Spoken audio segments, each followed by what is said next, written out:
नमस्कार, मैं doctor Jyoti Gautam, assistant professor, department of sociology.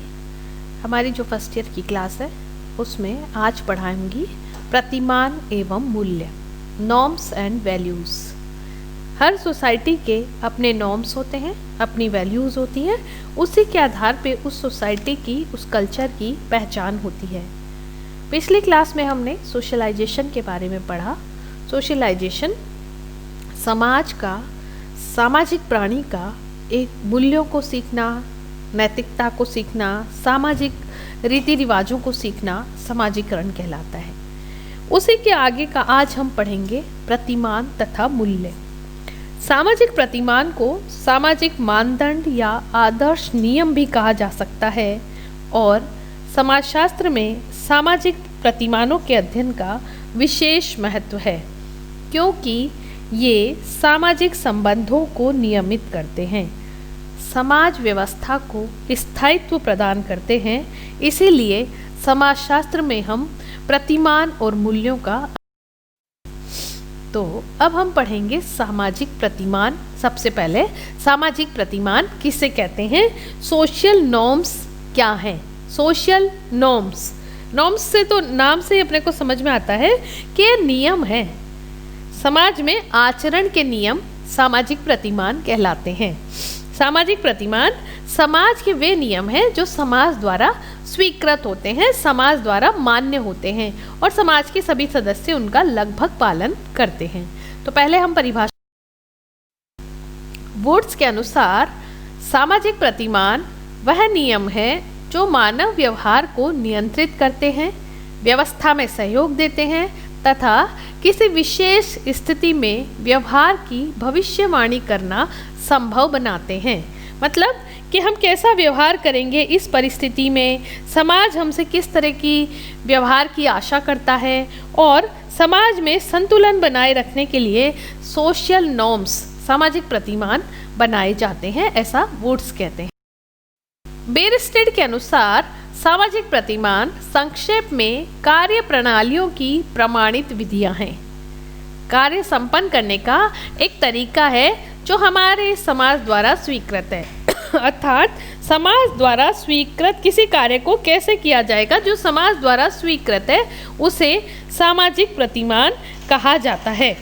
सामाजिक प्रतिमान उचित और अनुचित का भेद कराते हैं, समाज में व्यवस्था को बनाए रखते हैं और व्यवहार के निश्चित और प्रभावित तरीके हैं जो समाज द्वारा स्वीकृत होते हैं और हमारे जीवन के प्रत्येक क्षेत्र में। परिभाषा पढ़ने के बाद अब हम पढ़ेंगे सामाजिक प्रतिमान की विशेषताएं। वे कौन सी विशेषताएं हैं जो सामाजिक प्रतिमान को बताती हैं कि सामाजिक प्रतिमान क्या है। सामाजिक प्रतिमानों को परिभाषित करने से हमें ये समझ आ गया कि सामाजिक प्रतिमान व्यवहार करने के तरीके हैं। तो इसकी विशेषताएं जो मुख्य रूप से हैं यह है कि सामाजिक प्रतिमान का अर्थ उन सामाजिक नियमों से है जिनके पालन की अपेक्षा उस समाज के सभी सदस्यों से की जाती है। सामाजिक प्रतिमानों में छोटे बड़े नियम एवं उपनियम शामिल होते हैं। सामाजिक प्रतिमान मानव का पथ प्रदर्शन करते हैं। सामाजिक प्रतिमान नैतिक कर्तव्य की भावना से संबंधित होते हैं। ये लिखित एवं अलिखित दोनों प्रकार के हो सकते हैं। सामाजिक प्रतिमान सामाजिक नियंत्रण के भी साधन है, इनसे सामाजिक नियंत्रण भी रहता है। मानव व्यवहार के ये इतने अभिन्न अंग बन चुके होते हैं कि इसका पालन बिना किसी बाध्यता के किया जाता है। तो इस प्रकार से सामाजिक प्रतिमान समाज के सभी सदस्यों के लिए होते हैं, जिसमें सामाजिक नियमों का पालन किया जाता है जो लिखित या अलिखित दोनों रूपों में विद्यमान हो सकते हैं। अब प्रतिमानों का वर्गीकरण। सामाजिक प्रतिमान को कई सारे भागों में, कई सारे प्रकारों में बांटा गया है। किंग्सले डेविस ने कुछ मुख्य वर्गीकरण इसका किया है जो इस प्रकार है। जनरीतियाँ ये एक स्थायी व्यवहार है जिसका पालन करना एक परिस्थिति में आवश्यक माना जाता है। जनरीति का अर्थ लोगों द्वारा अपनी इच्छाओं एवं आवश्यकताओं की पूर्ति के लिए अपनाए गए तरीकों से माना जाता है। यह अचेतन रूप से विकसित होती है और मानव इसका अपनी आवश्यकता पूर्ति के लिए यूज करता है, उपयोग करता है और पालन करता है। तो जनरीतियाँ स्वतः विकसित होती हैं और मानव अपनी आवश्यकता की पूर्ति के लिए इनका प्रयोग करता है। ये भी व्यवहार के एक। नेक्स्ट है लोकाचार, जिन्हें मोर्स भी कहा जाता है, रूढ़ियाँ भी कहा जाता है। और रूढ़ी शब्द से ही हमें पता चलता है कि लोकाचार से समनर कहते हैं, लोकाचार से मेरा तात्पर्य ऐसी लोकप्रिय रीतियों एवं परंपराओं से है जिनमें जनता के इस निर्णय का समावेश हो चुका है कि वे सामाजिक कल्याण में सहायक हैं और वे व्यक्ति पर दबाव डालती हैं कि वह अपना व्यवहार उनके अनुकूल रखें। तो लोकाचार में जनहित की भावना होती है, जन के हित की भावना होती है और जन के हित की भावना के लिए ही व्यवहार किया जाता है, इसलिए समूह द्वारा इसका पालन किया जाता है। यह सामाजिक नियंत्रण का एक महत्वपूर्ण और अनौपचारिक साधन है। नेक्स्ट है प्रथा, कस्टम। प्रथा शब्द का प्रयोग भी ऐसी जनरीतियों के लिए होता है जो बहुत लंबे समय से प्रचलित हैं। ये हमारी प्रथा है। प्रथा मतलब लंबे समय से प्रचलित व्यवहार, और इस प्रचलित व्यवहार को सभी लोग पालन करते हैं क्योंकि ये हमारी सांस्कृतिक धरोहर है। इसमें तर्क नहीं किया जाता, बल्कि क्योंकि लंबे समय से इसका पालन किया जा रहा है इसलिए सभी लोग इसका पालन करते हैं। डेविस कहते हैं, प्रथा शब्द विशेषकर उन व्यवहारों की ओर संकेत करता है जो पीढ़ी दर पीढ़ी होता चला आया है। इसका पालन सिर्फ इसीलिए किया जाता है क्योंकि लंबे समय से इस तरह का व्यवहार किया गया है। तो प्रथाओं में सिर्फ इसीलिए प्रथा का पालन किया जाता है क्योंकि लंबे समय से सभी लोग ऐसा व्यवहार कर रहे हैं और इसमें भी जनहित की भावना छिपी होती है। परंपरा, ट्रेडिशन। मानव को अपने जीवन में दो चीज़ें विरासत के रूप में मिलती है, एक तो बायोलॉजिकल उसका शरीर और एक समाज द्वारा प्रदत्त सामाजिक विरासत। तो परंपरा है सामाजिक विरासत। सामाजिक विरासत का जो अभौतिक पक्ष है वह परंपरा है। रोज कहते हैं, परंपरा का अर्थ है चिंतन और विश्वास करने की विधि का हस्तांतरण, कि किस तरह से हम चिंतन कर सकते हैं, विचार कर सकते हैं, ये हमारी परंपराएं हमें सिखाती हैं। परंपराएं भी लंबे समय की देन होती है, बड़े लंबे समय के बाद इसमें बनती है, इसमें निरंतरता होती है और पीढ़ी दर पीढ़ी इसको हस्तांतरित किया जाता है। इसमें परिवर्तन बहुत धीमी गति से होता है और यह लंबे समय तक टिकी रहती हैं। नैतिकता एवं धर्म। नैतिकता शब्द मॉरलिटी एंड रिलीजन। नैतिकता शब्द कर्तव्य की आंतरिक भावना पर बल देता है। आचार संबंधी नियमों का पालन चरित्र की दृढ़ता तथा पवित्रता से संबंधित है।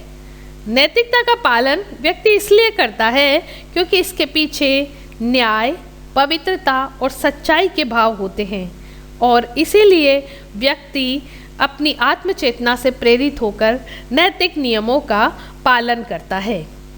धर्म का संबंध अलौकिक शक्ति से है और अलौकिक शक्ति में विश्वास ही धर्म को जन्म देता है और इसीलिए व्यक्ति धार्मिक भय के कारण भी नैतिक नियमों का पालन करता है। तो धर्म और नैतिकता सामाजिक नियंत्रण करते हैं और निर्देशित करते हैं, समाज को नियंत्रित रखते हैं।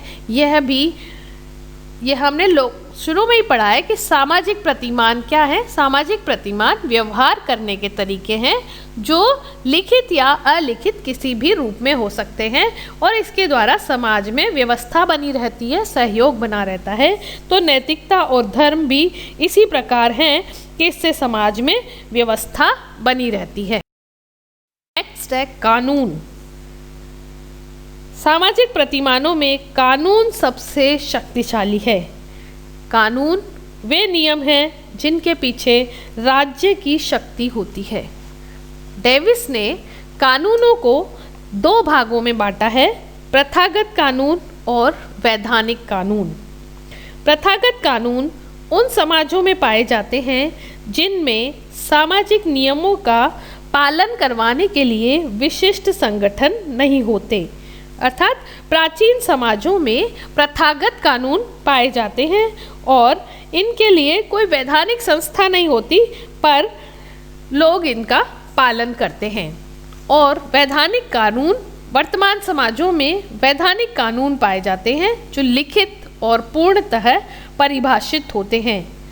कानून वे नियम हैं जिन्हें बनाने, लागू करने एवं उनका उल्लंघन करने पर दंड देने की समाज के लिए संगठित समूह में शक्ति होती है, जिसे हम सरकार कहते हैं।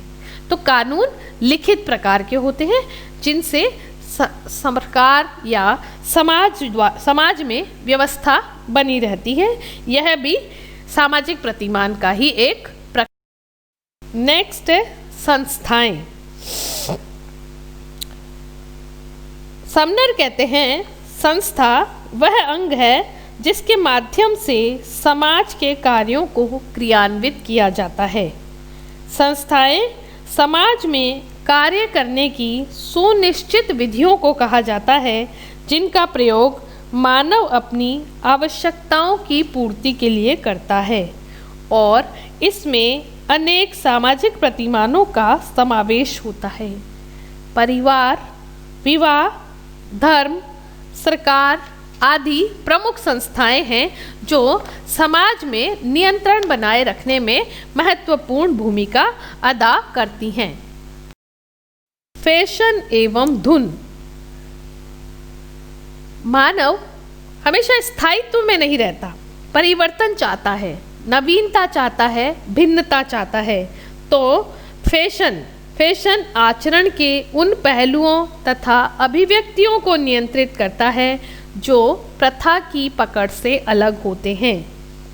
फैशन में नवीनता होती है और मैकाइवर एवं पेज लिखते हैं, फैशन से हमारा तात्पर्य किसी प्रथागत विषय पर समाज स्वीकृत भिन्नता के क्रम से है। अर्थात जो चल रहा है उसमें कुछ परिवर्तन आना, पर वह परिवर्तन समाज द्वारा स्वीकृत होता है। तो फैशन समाज द्वारा स्वीकृत, समय के साथ परिवर्तित बात है।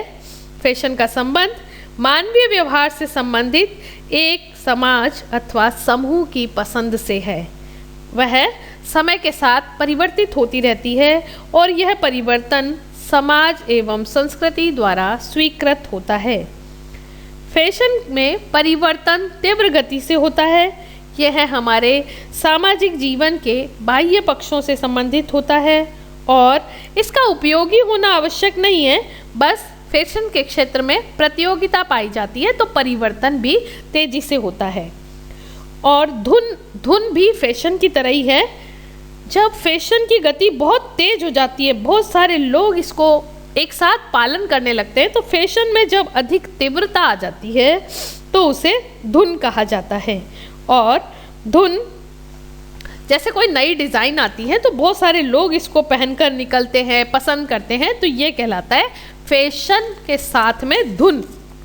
तो इस प्रकार हमने देखा कि व्यवहार करने के वे तरीके हैं जिससे समाज में व्यवस्था बनी रहती है, समाज में नियंत्रण बना रहता है और सामाजिक प्रतिमानों के पालन से समाज में निश्चित आचरण के नियम बनते हैं।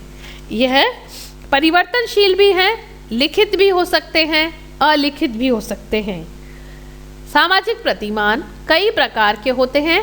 किंग्सले डेविस ने इसका वर्गीकरण किया है और कुछ प्रकारों का उल्लेख किया है जिसका वर्णन हम कर चुके हैं। जनरीतियाँ, लोकाचार, प्रथा, परंपरा, नैतिकता एवं धर्म, कानून, संस्थाएं, फैशन एवं धुन, परिपाटी तथा शिष्टाचार। कुछ ये विशेष प्रकार हैं, कुछ ये प्रकार हैं जिनके आधार पर सामाजिक प्रतिमानों को वर्गीकृत किया गया है और ये बताया गया है कि समाज में व्यवहार करने के निश्चित नियम होते हैं। इनका पालन करने पर ही समाज में व्यवस्था बनी रहती है, समाज सुचारू रूप से कार्य करता है और समाज के विभिन्न अंग व्यवस्थित रहते हैं। ये प्रतिमान कई सारे प्रकार के हैं। उनमें ये देखा गया है कि ये लिखित एवं अलिखित प्रकारों में भी इनको बांटा जा सकता है। वर्तमान समाजों में लिखित कानून पाए जाते हैं, विभिन्न संस्थाएं पाई जाती हैं जो समाज को नियंत्रित करती हैं, समाज को व्यवस्थित करती हैं। Thank you very much. आपको इतना इंटरेस्टिंग तरीके से घर बैठे ये पढ़ने का मौका मिल रहा है। आप इस मौके का ज़रूर लाभ उठाएं और वीडियोज अधिक से अधिक देखें, शेयर करें और सोशियोलॉजी में अपनी समझ को विकसित करें। यही बेस्ट विशेष मेरी तरफ से हैं। Thank you very much.